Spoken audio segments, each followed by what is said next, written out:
MTN SME Hub. Link to growth. Link to success. Link to the ultimate resource for business advice and insights.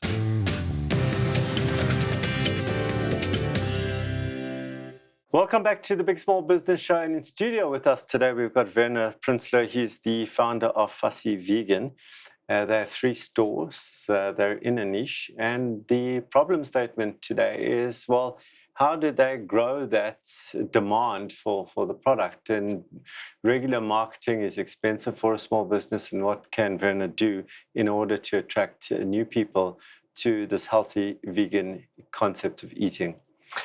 Right. So before we go there, I just want to touch on something that's quite a shoe in my stone, so to speak, when we talk about personal service. To me, if you're going to scale the business, so now you have 3 stores and they're probably all in Gauteng, and it's quite easy, well, relatively easy for you to go from one store to the next to the next. If you are successful, there'll be 4, 5, 7, 10 stores. They'll start to move into other provinces, perhaps cross-border, perhaps international. That might happen over time if the concept's great. And I'm sure it might be part of your plans, right? To do that might be a dream, might be that you want to remain small. I don't know. But let's assume you do want to grow. Then this whole concept of personal service is not a differentiator. Right now, when you're small, it's a false thing to use in order to make yourself feel better about why people should come to you. The fact that I know my customers, etc. I don't need to take data on them because I know them all. I know their preferences. I know that's Mary and I know that's Fussy and I know what they love and how you and all those wonderful things. That's wonderful for small. It's wonderful for maybe a little bit bigger than small, but it's not good for big. You cannot do that at scale. You can't take a Pick and Pay, for example, and say they give you personal service. So by using that as a differentiator, you actually inadvertently are restricting your growth, because if you believe that intrinsically and you want to follow that, and that becomes your differentiator, you cannot differentiate on that as the differentiator. But let me qualify that. It doesn't mean you shouldn't give personal service. It means you don't differentiate yourself on personal service. And the only way to do that, come back to your moral high ground of data. And you can do that in a as you call it, moral and legal way, if you anonymize the data to some extent to know what generally your clients eat, what are their preferences, not that Werner likes this and Werner lives there.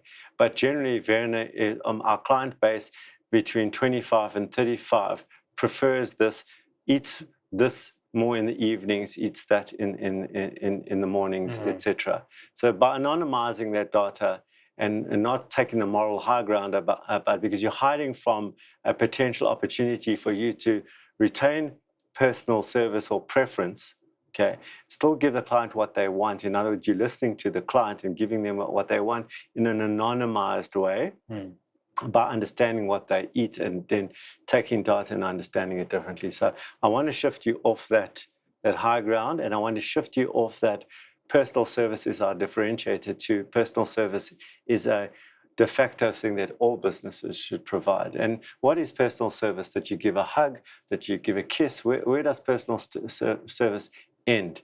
And so it's just this false path that small businesses use to differentiate themselves against the big guys, and it actually shoots them in the foot at a later stage. So enough said and enough preaching about that. So I want to come back to your real question, which was around the niches.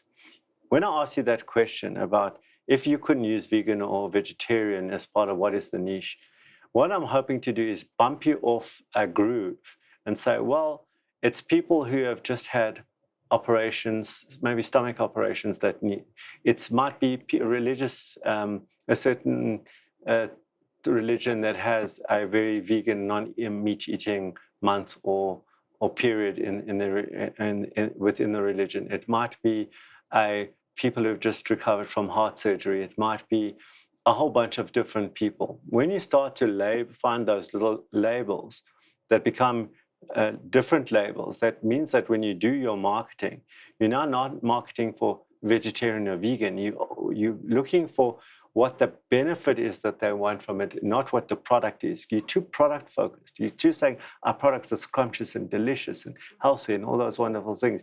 You're not saying what it does for you. And so the natural inclination for vegans is to say it's healthy. But that's not the point. For somebody who's doing it for religious reasons, it's got nothing to do with health. Okay, it might at some level, but it's got nothing to. It might be about clear thinking, about not imposing a footprint on the earth, or whatever the case may be. If you're looking at somebody who's just come out of treatment for a stomach or has got bowel issues or whatever, irritable bowel syndrome or whatever the case may be, now when you're labeling irritable bowel syndrome, do you want to stop that? Eat this here. That's the benefit for them. It's got nothing. They don't care about the animals. They care about their bowel. They care about their heart. They care about their religion. They care about other things, not the thing that you care about. So by you now moving off that, now you've got a whole bunch of other labels now to attach to what your food does. The benefits, not the product. You're still in product side of the thinking, not in the benefit, and therefore, and that opens your whole world of marketing out there to a whole different market that you might not have considered. And that question, you can't use it. I was trying to bump you off where you naturally went to, because that's your fight. You sitting there and say, I'm a small business up against the big guys, and I'm healthy and I'm scrumptious, and that's your place. And why isn't everyone coming? Okay. Then I want you to stand for something. If you stand for something, let's say we stand for lower cholesterol. I'm just making that up, right? Or we stand for, if you stand for something, then you can, let's say, lower your cholesterol, healthy cholesterol, then you become a specialist in that, and you start to find niches of people who are also interested in lowering cholesterol, etc. And then you can start getting into groups, and you can start speaking, and you can start connecting what you stand for, not veganism, okay, what you stand for, that other thing, and the communities that associate with that. And that doesn't have to be digital. That could be you just speaking to people who've recovered from heart surgery or have got high cholesterol, or whatever the case may be. And you get into that groove, and now it's about you speaking, and you speak really, really well. Yeah, that's really the places that I would go, is to stand for something, get off that soapbox, move to a few other boxes, and you'll find marketing a lot easier. And don't restrict, don't shoot yourself in the foot. Don't shoot yourself in the foot by restricting your thinking about we give personal service, anonymized data. I hope that helped. Yes. Okay. Thank you. Cool. I hope that helped you too. And do remember, if you think it, write it down and make it a reality.